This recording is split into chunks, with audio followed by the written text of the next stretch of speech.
L'homme est né libre et partout il est dans les fers. C'est une phrase qui frappe, encore aujourd'hui. On a l'impression d'entendre le claquement d'un fouet. Aujourd'hui, on se plonge dans l'œuvre qui se cache derrière ces mots. Une œuvre qui a vraiment mis le feu aux poudres. Du contrat social de Jean-Jacques Rousseau. Et attention, ce n'est pas juste un vieux livre de philo-politique qu'on dépoussière. Ah non, loin de là. C'est un texte qui a littéralement dynamité les certitudes de son époque sur le pouvoir, l'autorité, Surtout, et même sur ce que signifie vivre ensemble. Son influence est partout dans les révolutions qui ont suivi dans nos démocraties modernes. absolument.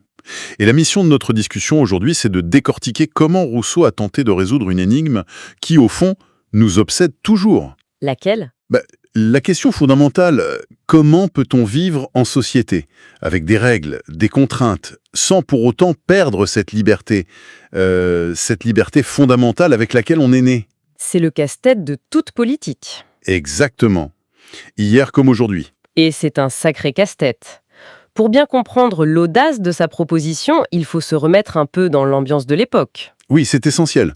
On est en 1762. L'Europe, c'est un continent de monarchie absolue. L'idée qui domine, c'est que les rois, ils tiennent leur pouvoir de Dieu. Point final. C'est le droit divin. C'est ça. Les inégalités, la noblesse d'un côté, le peuple de l'autre, ce n'est pas un problème, c'est l'ordre naturel des choses. C'est comme ça. Et le peuple, lui, il n'a aucune voix au chapitre. C'est dans ce monde complètement figé que Rousseau publie son livre. Et il faut bien mesurer à quel point ces idées étaient explosives. Ce n'était pas un simple débat de salon. Oh non. Du contrat social a été immédiatement condamné. Ses livres ont été brûlés en public à Paris et même à Genève, sa ville natale. Il a dû fuir, c'est ça. Il a dû fuir, il a passé des années en exil. Les monarchies d'Europe ont compris tout de suite que ce texte, ce n'était pas juste une théorie, c'était une déclaration de guerre à leur existence même. Il ne faisait pas que critiquer, il disait qu'autre chose était possible. Voilà. Il affirmait qu'un autre système était possible. Ça donne une idée de la déflagration. Mais pour en arriver à sa solution, il part d'un diagnostic. Il oppose ce qu'il appelle l'état de nature à la société. Qu'est-ce qu'il met derrière ces mots exactement ? C'est un point crucial. Et souvent mal compris. Pour Rousseau, l'état de nature, c'est pas un paradis perdu, une sorte d'âge d'or. D'accord. C'est une phase qu'il imagine, prémorale. L'être humain n'y est ni bon ni méchant, au sens où on l'entend. Il est juste, seul, indépendant. Il est mûr par son instinct de conservation et une pitié naturelle. Et le problème arrive quand ? Le problème, selon lui, c'est que dès que les humains se sont regroupés, la société a introduit le poison. Le poison ? Oui. D'abord, la propriété privée. Ça crée la jalousie, l'inégalité. Ensuite, les hiérarchies qui instaurent la domination. Et à la fin, des lois qui, bien souvent, ne servent qu'à graver dans le marbre les privilèges des plus puissants. Donc le diagnostic est assez sévère. Oui, La société nous a corrompus, elle nous a mis dans les fers. c'est l'idée. Alors, quelle est sa prescription Rousseau, ce fameux contrat social ? Ça sonne un peu comme un document légal, un truc froid, administratif. J'imagine que c'est pas du tout ça. Pas du tout, non. C'est un accord tacite, un pacte fondateur. L'idée est la suivante. Au lieu de rester des individus isolés, en compétition les uns avec les autres, Oui. les gens décident de s'unir pour former un corps collectif, une communauté politique. Et là vient le geste le plus radical de Rousseau. C'est-à-dire ?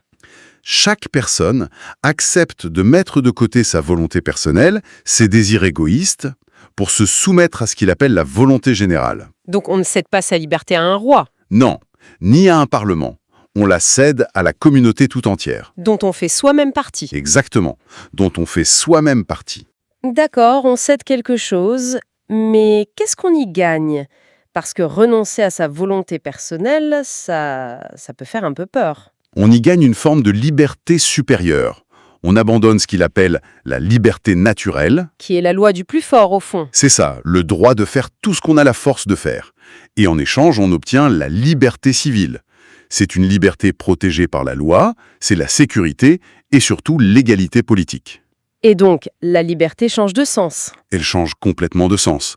L'idée clé, et elle est vertigineuse, c'est que la vraie liberté, ce n'est pas de faire tout ce qui nous passe par la tête. Mais, C'est d'obéir à des lois qu'on a soi-même contribué à créer en tant que citoyen. attendez une seconde.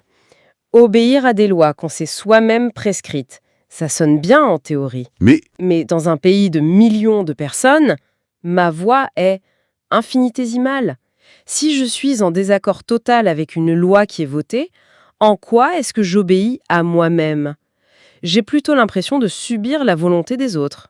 C'est une objection absolument fondamentale. Ça ressemble plus à une tyrannie de la majorité qu'à de la liberté, non? Et c'est là que sa pensée devient complexe. Pour Rousseau, la loi votée ne doit pas être l'expression de la majorité, mais l'expression de la volonté générale. Et c'est là qu'il faut être très précis. Justement, ce concept de volonté générale, on l'entend partout, mais j'ai l'impression que chacun y met un peu ce qu'il veut. Pour commencer, est-ce que c'est juste une autre façon de dire ce que la plupart des gens veulent? Non, et c'est toute la subtilité. La volonté générale n'est pas la somme des volontés individuelles. D'accord. Ce n'est pas non plus le résultat d'un sondage d'opinion, hein. Ok. C'est l'intention collective du corps politique qui vise toujours et uniquement le bien commun. Il utilise une image pour ça, je crois. Oui, la métaphore du corps. La société est un corps, les citoyens en sont les organes. La volonté générale, c'est la santé de l'ensemble. Et si les organes ne pensent qu'à eux? Si le foie, le cœur ou les poumons ne pensent qu'à leur propre intérêt, le corps entier tombe malade. La volonté générale, c'est quand chaque citoyen, au moment de décider, ne se demande pas « qu'est-ce qui est bon pour moi ?», mais « qu'est-ce qui est bon pour nous tous, pour la communauté ?» C'est une très belle image, mais ça reste abstrait. Concrètement, ça veut dire quoi pour l'organisation du pouvoir? Si la souveraineté, le pouvoir suprême, appartient à ce corps collectif, qui gouverne? Pour Rousseau, la réponse est simple et radicale. La souveraineté appartient au peuple. Point. Et il y a des conditions. Oui, il ajoute 2 verrous essentiels. Cette souveraineté ne peut pas être déléguée. On ne peut pas la donner à des représentants. Non, le peuple ne peut pas la confier à des représentants qui décideraient à sa place. Et elle ne peut pas être divisée. Et le gouvernement alors? Le président, les ministres? Le gouvernement, ce n'est qu'un groupe de serviteurs, des exécutants. Ils appliquent la loi, ils ne la créent pas. Leur légitimité vient du consentement du peuple, pas de la force ou de la tradition. Des serviteurs du peuple, en 1762. Face à des rois qui se disent de droit divin, c'est une bombe. C'est le cœur du réacteur démocratique. Cette idée de souveraineté populaire, c'est le carburant intellectuel de la Révolution américaine. Et de la Révolution française, bien sûr. Évidemment. C'est le socle sur lequel sont écrites nos constitutions. L'idée que le pouvoir légitime vient d'en bas, du peuple, et non d'en haut, de Dieu ou d'une lignée, c'est, en grande partie, l'héritage de Rousseau. Et pour que tout ce système tienne debout, il ne suffit pas d'avoir les bonnes institutions. Rousseau insiste beaucoup sur le citoyen lui-même. Ça a l'air très exigeant. Il ne demande pas juste de voter de temps en temps. C'est extrêmement exigeant. Il parle de vertu civique. Pour que la machine fonctionne, les citoyens doivent être capables de faire passer l'intérêt général avant leur intérêt particulier. Ce qui n'est pas simple. Pas du tout. Ça demande une conscience morale, un sens des responsabilités, un attachement à la communauté. Il est très conscient de la tension de ce paradoxe voulu. D'un côté, une liberté sans limite mène au chaos. À la loi de la jungle. C'est ça. De l'autre, un ordre imposé sans liberté mène à la tyrannie. Tout son projet est une tentative de trouver cet équilibre très précaire. Pour souder la communauté et encourager cette vertu, il propose une autre idée qui, je dois dire, me met assez mal à l'aise. La religion civile. Ah oui, Quand on entend ça, on pense tout de suite à une religion d'État, à l'Inquisition. et la méfiance est légitime. Il faut être très clair, Rousseau n'est pas en train de proposer de faire du catholicisme ou du protestantisme la religion officielle. Alors c'est quoi?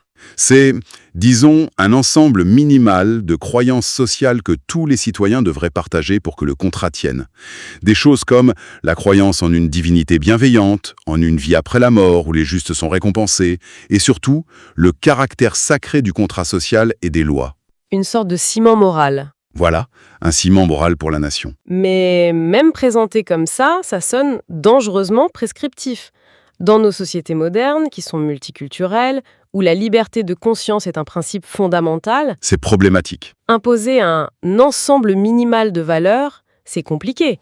Qui décide de ces valeurs? N'est-ce pas la porte ouverte à l'exclusion, voire à la persécution de ceux qui ne s'y conforment pas? C'est la critique centrale. Et elle a été formulée dès le début, notamment par des penseurs libéraux comme Benjamin Constant. Le danger, c'est qu'au nom de la volonté générale et du bien commun, un régime autoritaire écrase les libertés individuelles. Et les sphères privées? Le droit à la différence, exactement. Si la communauté est tout, que reste-t-il de l'individu? C'est le reproche qui a été fait à Rousseau d'avoir, sans le vouloir, ouvert la voie au totalitarisme du XXe siècle. Qui prétendaient tous incarner la volonté du peuple. Précisément. C'est une accusation très grave. Comment est-ce que les défenseurs de Rousseau répondent à ça? Ils retournent l'argument. Pour eux, Rousseau n'est pas un prophète de l'autoritarisme, mais un défenseur radical de la démocratie participative. Il ne cherche pas à dissoudre l'individu dans la masse. Mais plutôt à l'élever. Oui, à l'élever au rang de citoyen actif, de co-créateur de son propre destin. La nuance essentielle, et c'est peut-être la clé de toute sa pensée, c'est que le danger ne réside pas dans le concept de volonté générale lui-même, Mais alors, où est le danger? dans l'identité de ceux qui prétendent parler en son nom. Le risque, c'est l'usurpation. Quand un parti, un chef ou une élite déclare « Nous sommes la volonté générale », c'est là que la tyrannie commence. Et c'est ce qui rend sa pensée si incroyablement pertinente aujourd'hui. On vit en plein dans ces contradictions. Complètement. On met à une polarisation politique extrême où chaque camp prétend incarner le bien commun. On a une méfiance énorme envers nos institutions, nos serviteurs, et on est face à cette tension permanente entre nos droits individuels et la responsabilité collective. Face au climat, par exemple. Exactement. Les questions de Rousseau nous sautent au visage.